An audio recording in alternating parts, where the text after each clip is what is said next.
जी ये मनाजिर आप देख रहे हैं लियारी खड्डा मार्केट के, जहाँ पर जश्न ईद उल मिलाद नबी की मुनासिबत से लोगों ने अपने मोहल्ले को दीगर इलाकों की तरह, दीगर मोहल्लों की तरह सजा दिया है।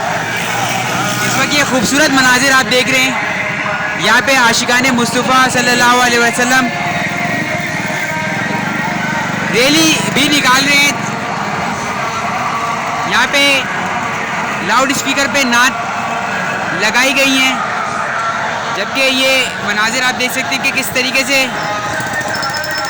यहाँ पर ये सड़कों को सजाया है।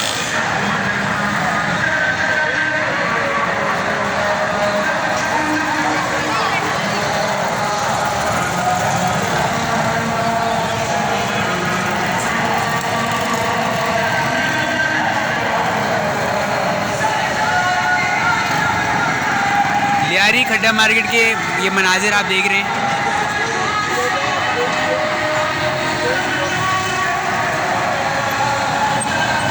लियारी वालों ने भी ये बता दिया है, ये इंतजाम करके कि वो भी किसी से कम नहीं है।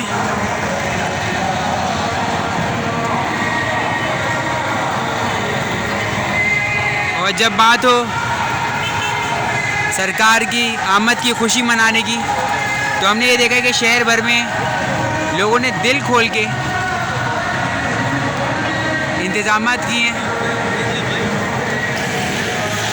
लोगों ने अपनी बालकोनियों में भी जो है वो लाइटें लगाई हैं। हर बंदा शरीक है इस खुशी में और जश्न मना रहा है। ये मनाजिर आप देख रहे थे लियारी खड्डा मार्केट के।